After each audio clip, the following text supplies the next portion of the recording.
From WXXI News, I'm Jasmine Singer, and this is Environmental Connections. Today's Environmental Connection began on June 12th, 2025, just a couple weeks ago, when the New York State Senate overwhelmingly passed a bill proposing a 5-year moratorium on spreading sewage sludge, also referred to by some as biosolids, as fertilizer on farmland. It was a moment of rare bipartisan unity, driven by mounting concerns about the contaminants hidden in this widely used fertilizer alternative. For decades, state and federal officials promoted so-called biosolids as a sustainable solution, an inexpensive way, they said, to recycle nutrient-rich waste back into soil.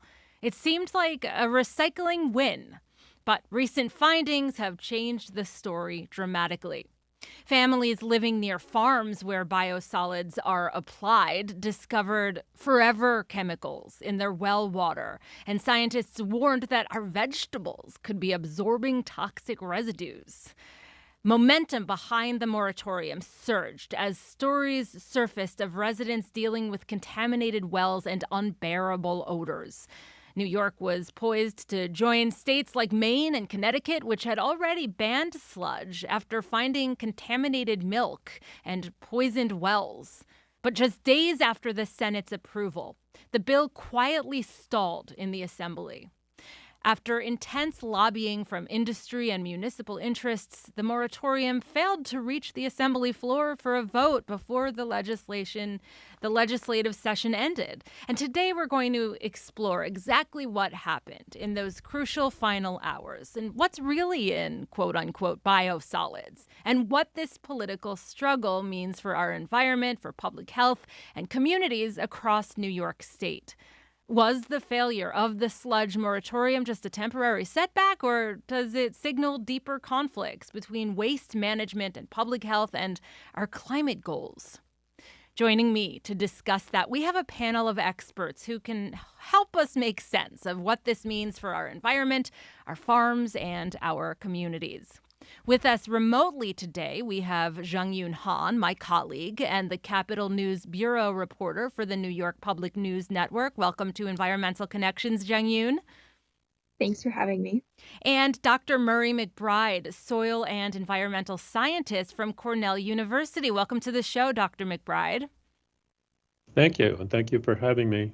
And joining me in the studio, joining me again, I should say, because she's no stranger to Environmental Connections, is Dr. Karen Berger, Associate Professor of Earth and Environmental Sciences at the University of Rochester. Welcome back to Environmental Connections. Thanks, delighted to be here. And thank you all so much, and to our listeners and our viewers on YouTube for being patient with our delayed start today.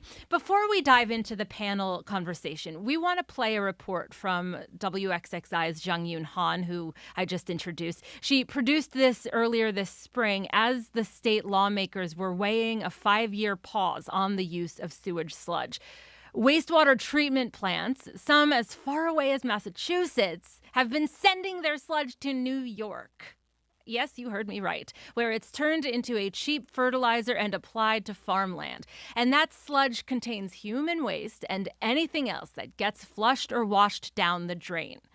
And while some farmers see that as cost-effective, others, including a growing number of legislators, have raised serious concerns.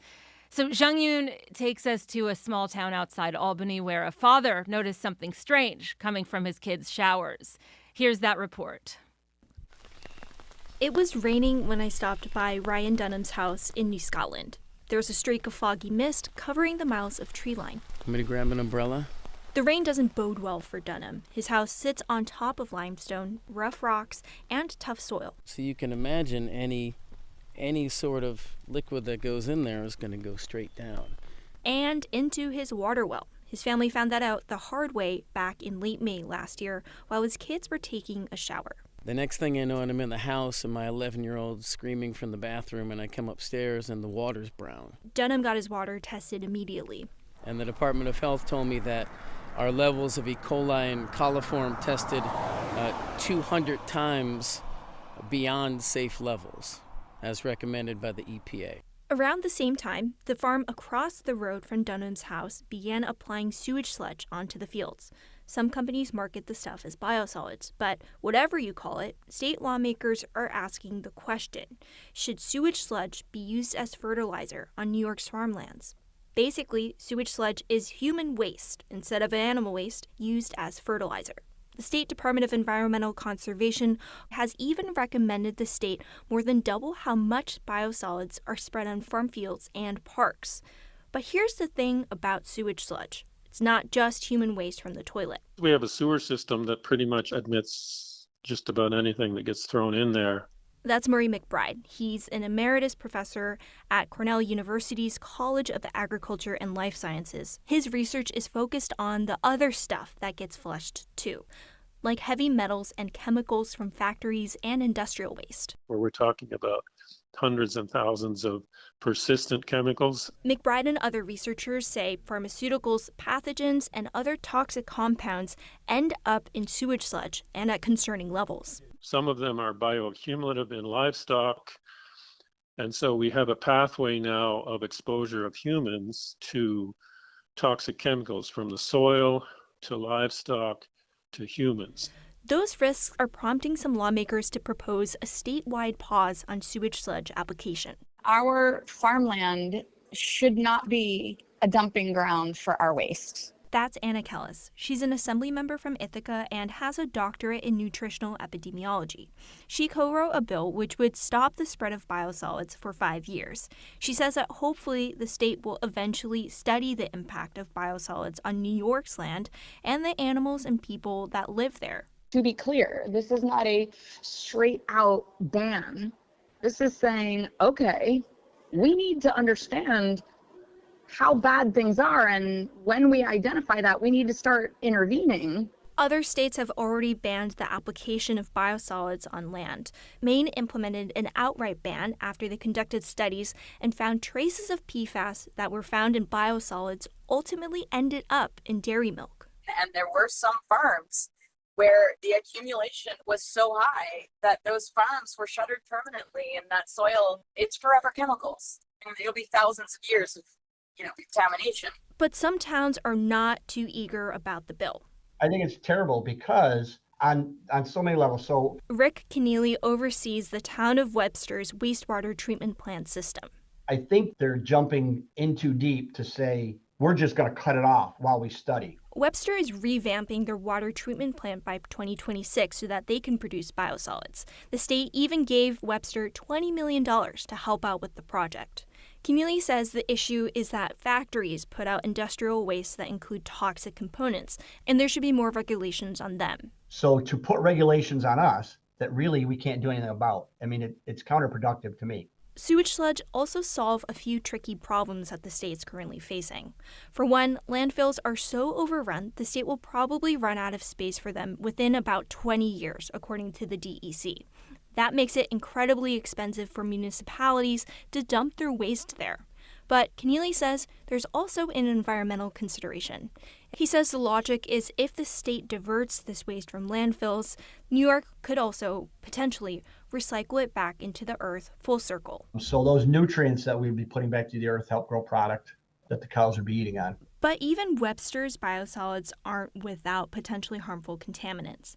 Keneally told me the PFAS levels of Webster's biosolids were at 3.7 micrograms per kilogram.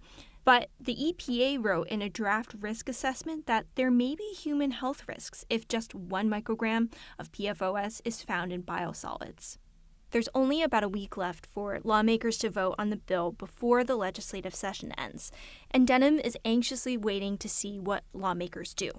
Albany County, where he lives, has implemented a moratorium on the application of biosolids, but the pause will expire by the end of this year. I'm still worried about my 11-year-old. She's in the shower singing Taylor Swift, and all I can think about is what water is she ingesting in her body and how many forever chemicals are in there. But Denham says he's encouraged. Other places like Schoharie County and even some towns have temporarily banned the practice. And Denham says he hopes the state will follow their lead. Reporting from New Scotland, I'm Jeongyoon for the New York Public News Network. And for those just joining us, you're listening to Environmental Connections here on WXXI. Capitol reporter Jeongyoon has been following the legislation from the start. So, Jeongyoon, I want to begin with how the bill picked up steam. It had support in the Senate, backing from environmental groups, and even farmers who wanted clearer data. Tell us that story. Yeah, I should first note that originally the bill was meant to do much more than it had proposed. It was supposed to do three things. One, implement a 5-year moratorium. Two, establish a statewide study about how biosolids, sewage, sludge have impacted New York's land. And then third, establish a plan, a funding system to support farmers if their land had been harmed because of the use of biosolids. But lawmakers in the Senate were able to get support and back just one of the proposals, which would be the 5-year moratorium. So that measure passed in the Senate 48-11 with broad bipartisan support for the most part. And it was on track to be on a set of bills that were considered non-controversial so that it would be passed with relatively few bumps in the assembly, because it needs both chambers' approval to actually reach Governor Kathy Hochul's desk for a signature. But in the last few days, the impression that I got, and environmental advocates also got, was that waste companies started to pick up on the fact that, oh, this might actually become law. They didn't really realize that it had gotten and built support among lawmakers. So in the final few days, a lot of waste companies and trade representatives and municipalities really had a forceful lobbying push to say that this should not take place. And so ultimately, it did not even get a floor vote. So what explanations, if any, did lawmakers give for not moving the bill forward? I should say it's kind of unclear how much support the bill had in the assembly. There was a small minority of lawmakers, though, in the assembly that did ask for it to be laid aside. That doesn't really necessarily reflect if all lawmakers in the assembly were for or against it. It's too hard to say. But the ones who were opposed to it basically gave a cost-driven argument to suggest and push for this bill to not get a floor vote, for it to be laid aside. They were speaking on behalf of local municipalities that are responsible for shipping off their sewage, all of their waste to landfills. And the argument that they made was that it would just be too expensive to have to send more waste to landfills, because they were saying that, if municipalities were able to convert some of the sewage sludge, that raw waste, into biosolids, it could be repurposing and lowering the amount of waste that they ultimately have to send to landfills, thereby saving some money. And their argument was that having a 5-year moratorium would leave municipalities stranded in terms of trying to figure out how to make up for the cost of sending effectively more waste to landfills. And you've reported that lobbying played a significant role behind the scenes. So who were the key players, and what kinds of arguments and tactics did they use? Yeah, there are several large waste companies that have contracts with farmers here in the state to put their sewage sludge and spread it on their farm fields. There are also contracts about which companies can take waste from other parts of the country and bring it into New York, and then also take waste from downstate New York up to upstate New York to spread waste there or put in landfills upstate.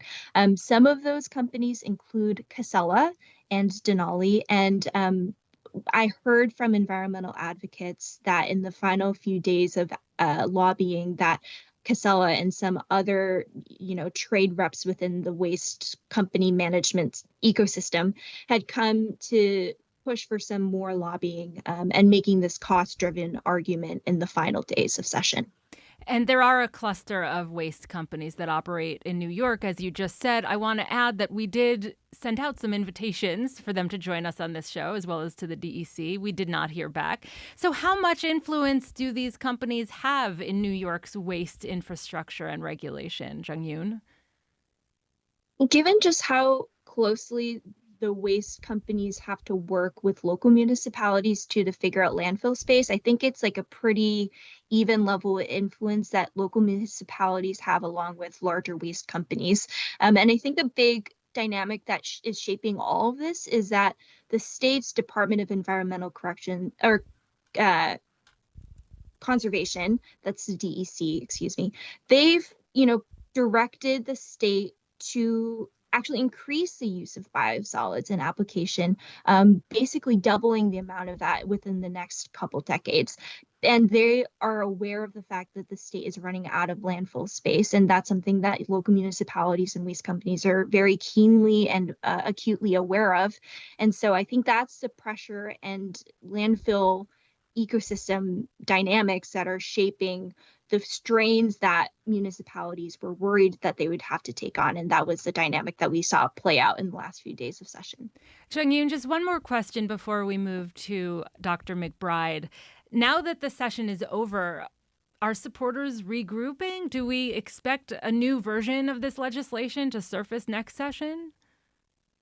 I think lawmakers will still make the point that the state needs to study how much New York's lands have been impacted, and that the state should ban temporarily at least the usage of sewage sludge, because they will make the point that there may be cost issues for having less waste going to landfill or more waste going to landfills, but that there would be enormous costs down the line if it turns out that land that farmers had been using have been permanently damaged or very excessively damaged. And that is an enormous cost for the state to have to figure out how to recoup that land should that happen. And so I think lawmakers might try to hone in on that argument and figure out some way to provide some relief to municipalities if it turns out that they can't, divert some of the waste from landfills by turning them into biosolids. Jeongyoon Han, hang on the line because I'm sure we'll have more questions for you, but fantastic reporting in Albany. And I'll give you a shameless shout out that that Jeongyoon Han, along with Jimmy Vielkind, do a report that we air on Weekend Edition every weekend, mostly every weekend, I would say, where you're just sort of giving the state of Albany and what's been happening legislatively this past week. So I encourage people to tune in. So I want to turn to Dr. McBride. And I must tell you, Dr. McBride, that I promised my wife I would not mention that our poodle is named Murray. I will not call you a good boy. I promise I'll stay focused. You are doing so much incredible work. And I heard you in Jeongyoon's report there. I want to ask, while the legislative debate centers on policy, much of the concern comes down to science. So specifically, what is it? Like, what's actually in the sludge and how does it move through the environment? I'm curious if you could really break it down for us. Well, okay. I mean, the sludge, the sewage sludge, or also called biosolids, is roughly 50% organic matter, although admittedly some of that organic matter may well be microplastics.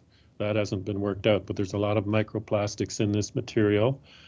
But the contaminants, the other contaminants besides microplastics of concern, there's a wide range of them. I worked on the toxic metals for many years, a long time ago. Those heavy metals like cadmium, lead, etc., are still there, although at lower concentrations than in the early days of applying these sludges to farms. But now we have a very wide range of synthetic organic chemicals that range from plasticizers to flame retardants, brominated flame retardants, phosphate flame retardants. We have the PFAS chemicals, of course, which are getting all of the attention right now. And then we have various biocides like triclosan from biocidal soap and pharmaceuticals of all kinds. So we're talking about many thousands of different chemicals, some of which are very resistant to decomposition in soil. So that's why some of them are called forever chemicals. And then on top of that, we have pathogens. And depending on whether we're talking about Class A or Class B sludge, the pathogens include bacteria, bacterial pathogens, viruses, and parasites. So that's a quick description of some of the things we have to be worried about besides the PFAS chemicals, which, as I said, are getting a lot of press. For our listeners, I'm talking to Dr. Murray McBride, who, as you heard in Jeongyoon's feature, is a professor emeritus in environmental sciences at Cornell University, and he has long studied the impacts of sewage sludge. So you've been sounding the alarm on this for years, Dr. McBride. What evidence do we have, either in New York or elsewhere, that quote-unquote biosolids can cause real harm to ecosystems or animals or public health?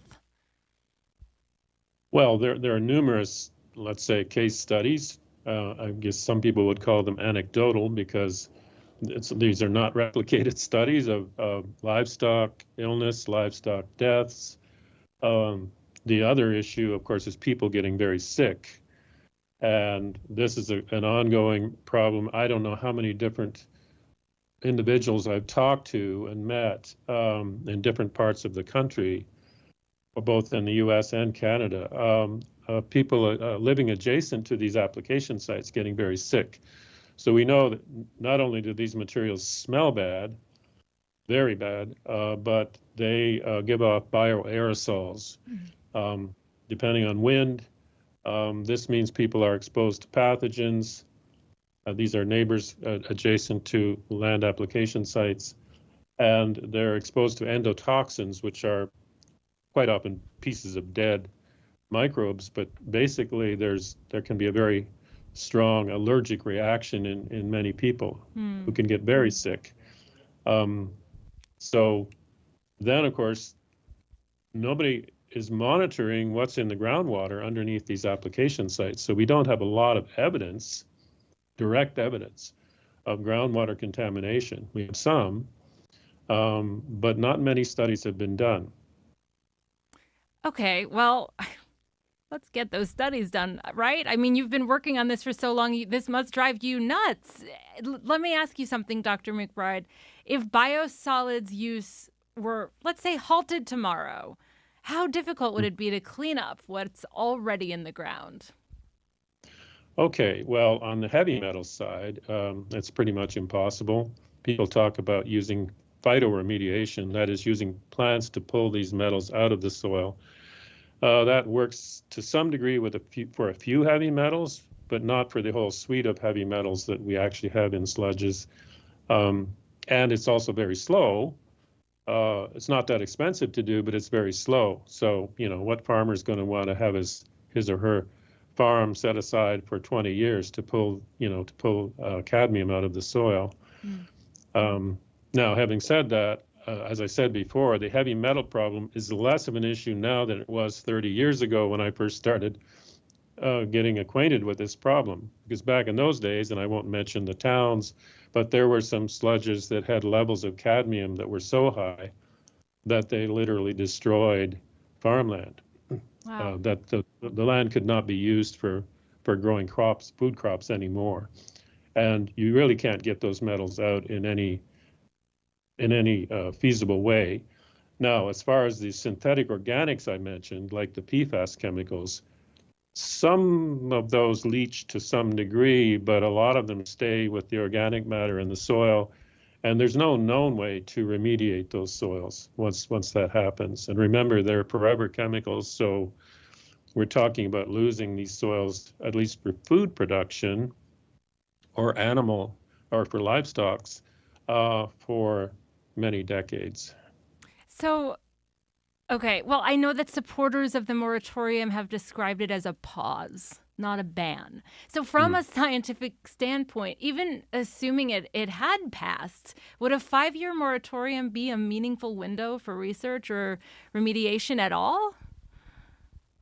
Well, it would, but only if we had if there was some way to do the research. And for example, at this point, as far as I know, we don't really know how badly contaminated farms in New York State are with the PFAS chemicals.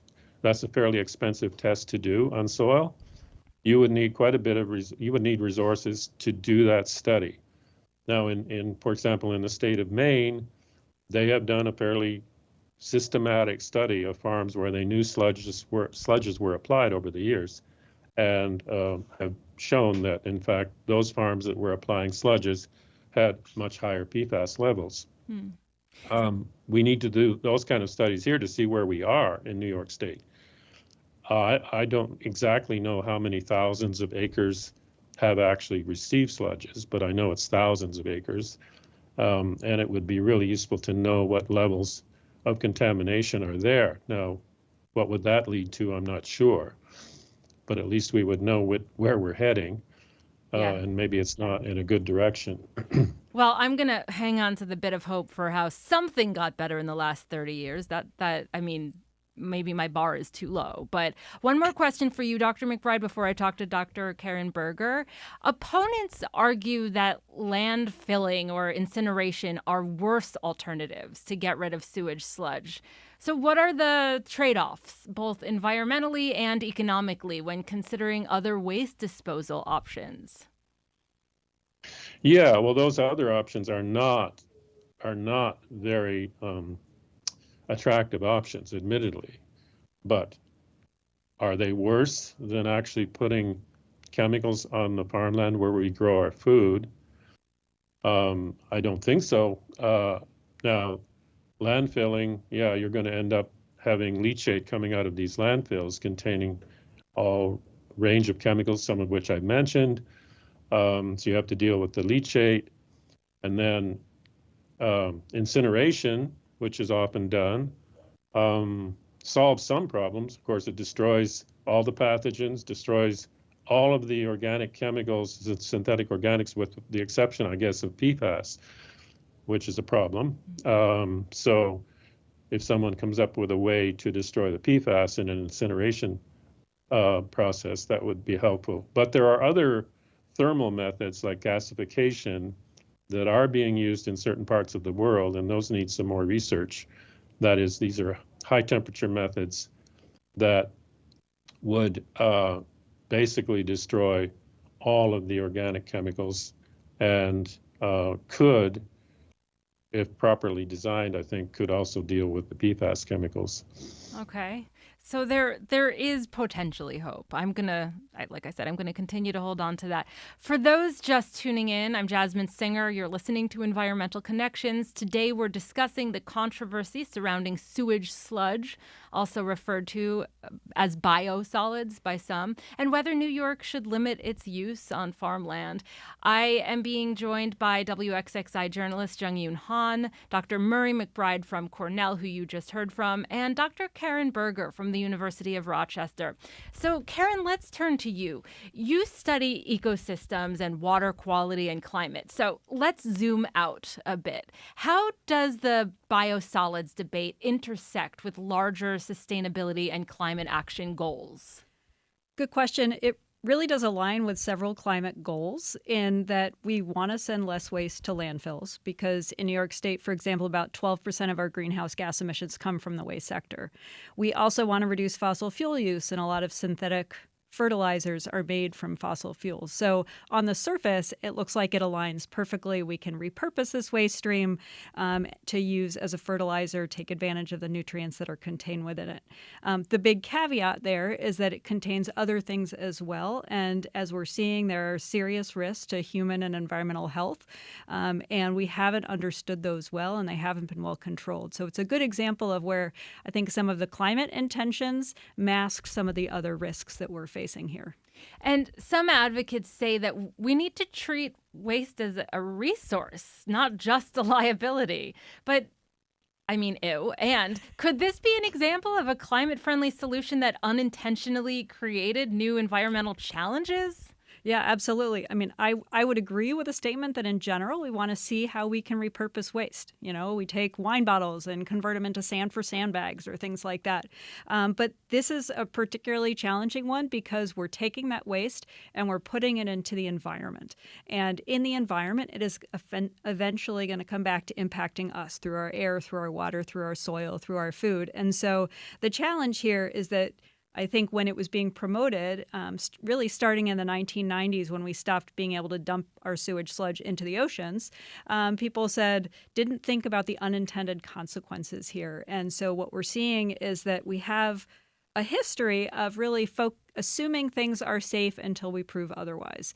And that is a principle that has led us in many ways to harmful impacts. And this is a case of that. One of the technicians just wrote on our shared channel, biosolids. And I think that's what a lot of people are thinking right now. The New York State DEC had a long-term plan to expand biosolids use. So how do agencies navigate conflicting priorities like waste reduction and public health protection when these goals collide? It's a tricky balance, and I think part of it is not always looking for the information about all of the risks that we've known about. So it's both the DEC and the federal government have been promoting this, even though 3M, one of the producers of PFAS chemicals, told the EPA in 2003 that these were being found in sewage sludge. And it wasn't until the 2020s that the EPA studied it and came up with evidence that rates of 1 part per billion could be harmful. And so I think that's a good example of if we don't have the information, then sometimes we make poor decisions that lead us into harmful situations. So from a hydrology standpoint, how might climate change, particularly increased rainfall and extreme weather, I think maybe both of which you joined me to discuss here on Environmental Connections, how might that affect the risk of contaminants from biosolids or sewage sludge spreading through water systems? That's a really good question, because the ways in which the sludge can get into our water systems are that if you have heavy rains, it can cause runoff that takes it from the surface into waterways. It can also increase the rate at which it infiltrates into the soil and gets into our groundwater. And we have already been seeing and are projected to continue to see increases in these heavy rains. I was glad to see that the DEC does have standards about where this can be applied. It's not supposed to be in flood hazard zones or too close to on steep slopes that would decrease that risk, but we're seeing that those where we've had floods in the past is not necessarily where we're going to have floods in the future. And so we need to be cognizant of that when we're thinking about how to do this response. If we're going to do this, how we do it responsibly. There's been a lot of discussion around quote unquote impacted communities. Now, listen, I'm not going to jump on the joke I want to jump on here. I'm going to let people think it. I'm not going to say it. So do certain populations face a higher burden from biosolids use or from alternatives like incineration? Yeah, so in terms of the biosolids, it's really the rural communities that are adjacent to the farmland where this is being applied who might rely on, for example, well water from a private well or a municipal well. We're also going to see more risks if it's an area where people rely more heavily on food that they produce locally. The EPA said we don't worry about in general about the food supply because we get our food from diverse sources. But if you are getting all of your eggs and milk from what you produce on your own farm, then you're going to be at higher risk. I think there's less of a risk for people in urban communities or physically further away from those spots. All right, question that might be self-serving. You just used eggs and milk as the example, but would people who don't eat animal products still have the same risk for ingesting this? In general, I would say probably lower because it hasn't accumulated as much through the food chain. You can still potentially see some getting into crops, but the risks that are considered higher tend to be from animal products more. Fascinating. Okay, Karen, if you had to recommend a balanced approach for handling sewage sludge going forward, would it look like this bill? Would it be something different? It would certainly look something like this bill. I think we absolutely need to stop the process until we understand what the current situation is. I don't know if 5 years is what we need, and Dr. McBride brought up a really good point about how many resources will be required, but I think we absolutely need to assess the extent of this contamination on farmland. It's about 30,000 acres in New York State where sewage sludge has been applied. Once we do that, then we need to set a strict standard the way some states have done. If we're going to do it, what concentration levels are acceptable? What's the rate at which we're going to do it? And we need to continue to monitor that. Ideally, we would also potentially increase setbacks from residences and wells so that you don't have things like we're talked about in that story that we heard earlier in the show. Possibly kind of subsidies for farmers if they have to buy more expensive fertilizer. And I would also want to see, this might not be part of the bill, but I would like to see it attached, is thinking of other ways to reduce pressure on landfills, right? this is not the only material going into landfills. If they're using the argument that it's going to get expensive to send this to landfills, let's think about how to extend the life of those landfills. Love it. Dr. Berger, hang out for just a moment. I'd like to bring our other guests back into the conversation for our remaining few minutes. Dr. McBride, given what we've heard so far, the stalled legislation, the growing body of research, and the need for practical waste management, would you say there's a middle ground? Like what might a realistic compromise look like between an outright ban on biosolids and the status quo? Yes, I'm trying to think. There, of course, biosolids, sewage sludges have been used in actual scenarios of remediating really badly degraded land. Because they do provide the nutrients, they do provide, as I said, the organic matter in, for example, old mined areas and so on. And it has been used that way. And at least you're not, there could be some concerns there too, but at least you're not directly putting it on land where food crops are grown or where livestock are being raised. So there's that. I don't know if that would be sufficient to utilize all of the biosolids that are being produced. But the other thing I would get at is whether or not these are actually these sewage sludges are actually being applied even according to DEC rules. Because I have my own experience with this. Dr.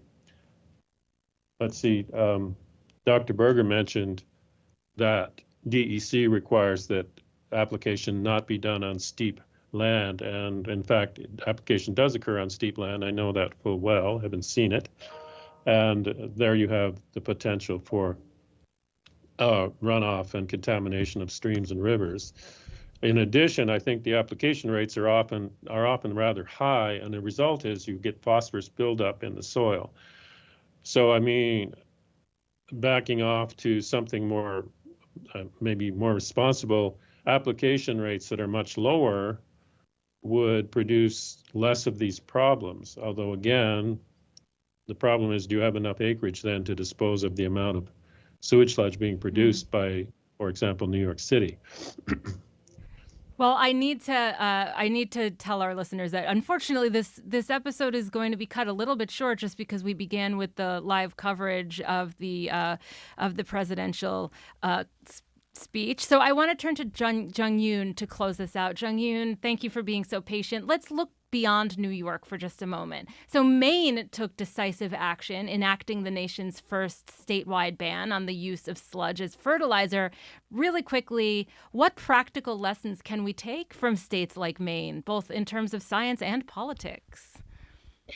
Yeah, so they passed that ban in 2022, and what led to the state to come to that decision was they actually did tests on farmland in Maine, and they went to dairy farms in particular to see if that bioaccumulation issue that Dr. McBride and Dr. Berger talked about, if that was playing any role in having PFAS or other contaminants show up in dairy milk. And after those tests, they found that that was the case for some of the farms. And so that was a concrete proof that I think animated and catalyzed the lawmakers there to really pass that bill. And I think maybe things might become a different conversation if and when New York comes to do those tests themselves. But I'll also leave one last thing, which is that Real quick. While there isn't a statewide ban, some localities have taken temporary bans in their towns and counties, including Albany County and Schoharie County. So there's things that local communities can do. I love it. Ending on something hopeful. Thanks to our guests today and to you, our listeners, for making today's Environmental Connections.